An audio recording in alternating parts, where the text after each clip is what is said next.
a cold winter days like this, I can't really help myself but think about the warm, even hot sometimes, days of summer that just passed.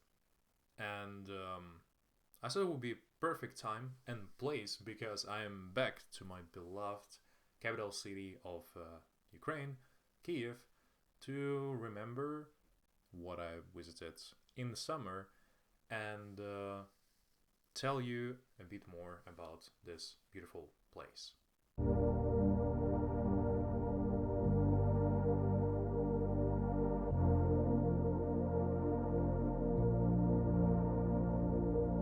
So, as always, me living quite on the other side from the city center, it takes a little journey on the metro to get to this time the station Zoloty Vorota or Golden Gates, where I first witnessed the site, which is medieval gates that used to be medieval gates for the Kiev, and they are known as Golden Gates pretty much because back in the days Kiev and Rus really liked to copycat a little bit of Byzantium.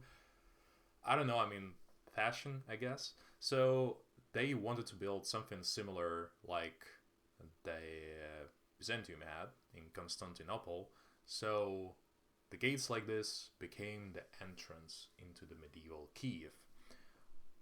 But what I learned that the old gate were not even in the ruins, but they were just fully destroyed. That is why actually the current gate that we have were built in 1982 because they wanted to commemorate the 1500th birthday of city of the Kiev. That is why Golden Gate appeared again in that place. And yes, I mean, they of course built this based on the whole history and how the gate were supposed to look. And it actually was one of the projects that Golden Gates that we see now, because there were other interpretations of how they used to look, and that is why, you know, we could have seen a lot of different other things of how the Golden Gate rather than what they are now. Because for me, actually, when I first saw them, when I first came to Kiev, I didn't really consider those to be gates because, you know, there is the thing is, it doesn't really look like entrance to anything. It's like a separate building, and even resembles a church a little bit because I think it has like this little dome on top. And besides that, there is also now a statue of Yaroslav the Wise, who used to be a great knyaz of Kiev and Rus, one of the greatest ones.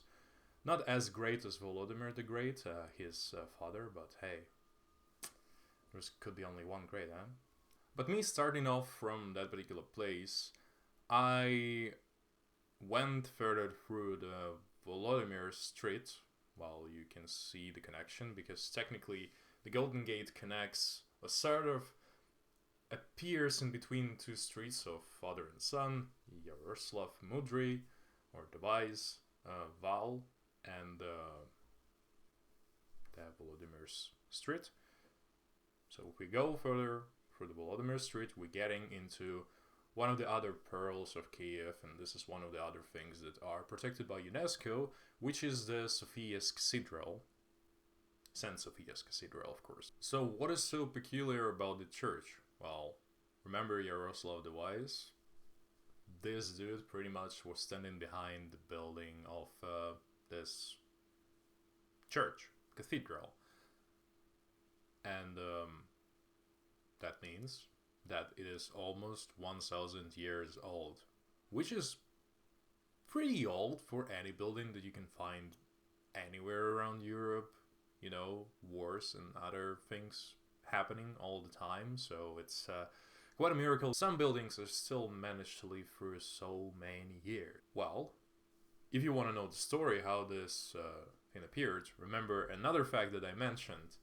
Kiev and Rus really like to be friends with Byzantium, so actually this church was supposed to sort of not represent, but it was inspired by the Hagia Sophia church that is now in current day Istanbul, which is one of the greatest churches of Orthodox, I guess, one of the most meaningful ones.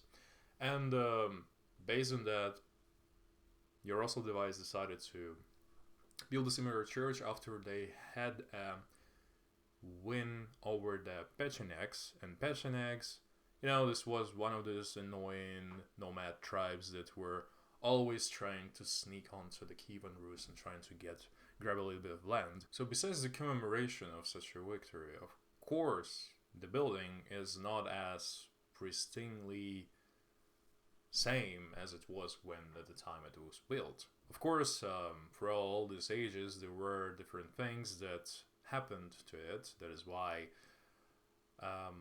it still managed to survive the Mongol invasion that was back in 13th century, and it was almost in the ruins. It was pretty much destroyed completely. However, some of the things managed to survive, and then further in the history it was rebuilt several times. For example, Petromohila was sponsoring also the rebuilding of that particular church back in 17th century. And Soviet times came, and the Soviet government back in 1917, they were planning to destroy the church because, well, as you may have recalled, as I said in the previous video, and just if you know, just generally, they were against the religion, right? So the plan was to destroy the whole complex of the Sophia's church and to build a park for heroes of civil war, of heroes of Perikop. Well, luckily for everybody, this cathedral was saved from the destruction, unlike the one on the opposite side of this huge lane between Sophia's complex and St Michael's Golden Dome Monastery, because the latter one was destroyed. So what is so particularly interesting besides the building itself? Well, of course, those are frescoes, and one of the most famous one is Oranta, or I think in English is called the Virgin Orange. The particular part about that fresco is that, it's like our version of Mona Lisa. It's like, if you're looking into Oranta's eyes, it seems like at every angle it's sort of still looking at you. And I guess it makes a lot of sense for something that's related to religion, because, Oranta itself is actually located on the dome when you enter in the St Sophia's church. So this is something that I personally found really interesting. And when you actually enter the building, all the things around you, they are kind of dark and gloomy. I think because also with the scent of time, the paint's just not as bright as it used to be. That is why they don't look as colorful as in some other churches, like some Orthodox churches. They have really, not necessarily bright colors, but just a lot of different colors are in there, not unlike, for example, in Protestant churches, where there is barely anything, because they're famous for their asceticism. The cultural value of this place is enormous, and it actually was voted to be one of the 7 wonders of Ukraine. I'm glad that the building like this still survived to our days, and if you are in Kyiv, you for sure must go and visit it. No matter if you are religious or not, you should be able to admire the artistic value of this place. As I've already mentioned, on the opposite side from the Sophia's complex, there is this St. Michael's Golden Domed Monastery. Despite Kyiv-Pecherska Lavra being a huge world-renowned heritage pearl, same goes for the Sophia Cathedral. For some reason, I always liked the most the St. Michael's Church and monastery.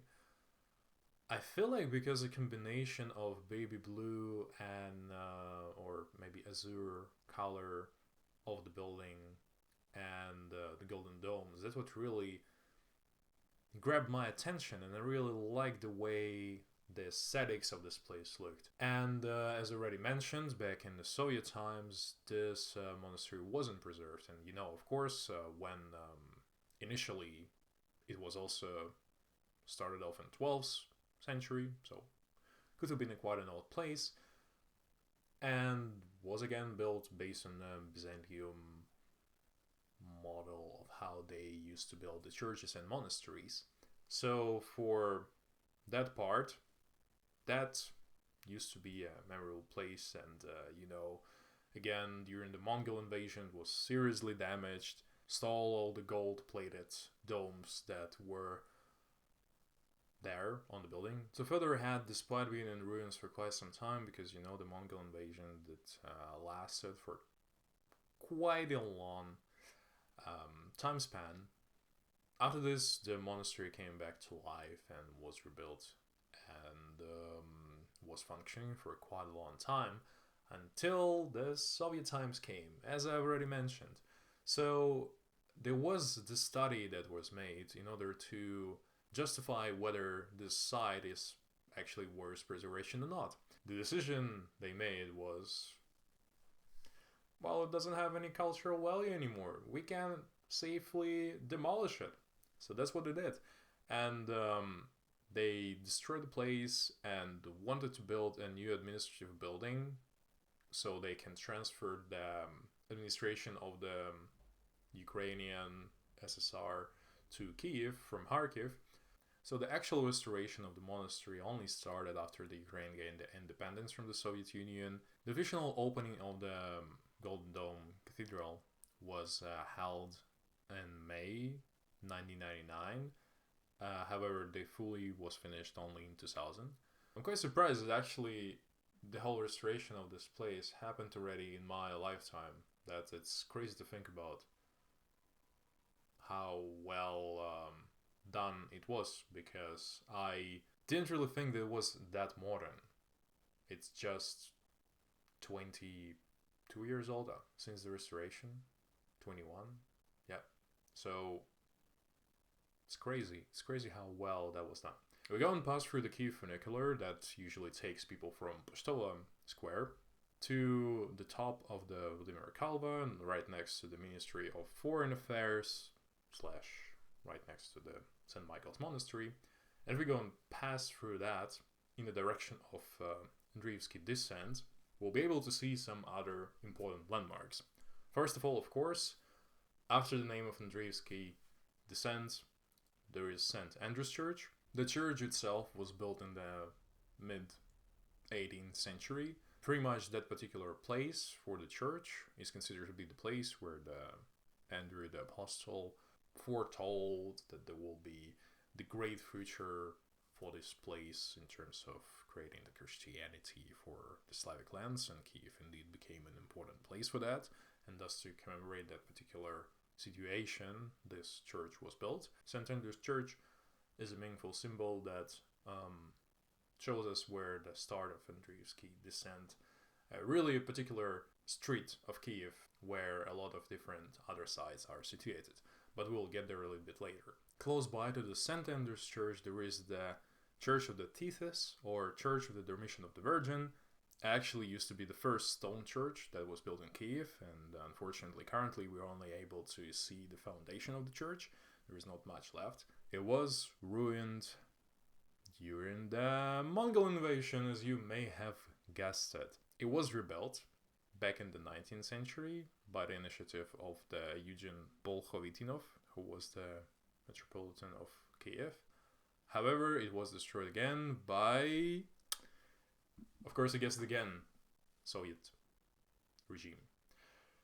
Yeah, so as you can see, usually the churches were destroyed by two groups, two fractions, let's put it this way. So what was so particular about the church is that it used to have the remains of Princess Olga, the grandmother of Volodymyr the Great, and she's known for being the first person in Kievan Rus to actually become Christian. Thus, she had actually a big influence on Kievan Rus ties with Byzantium, and she actually was reigning the Kievan Rus for some time, because her husband Igor was killed by one of the Slavic tribes that were under the Kievan Rus protectorate, and thus she definitely had a big influence on Volodymir's decision as well to make the move towards the Christianity. Right next to this place, we can slowly detour to a park landscape alley, which is a nice little cute place where you'll be able to see different sculptures decorated with mosaics mainly.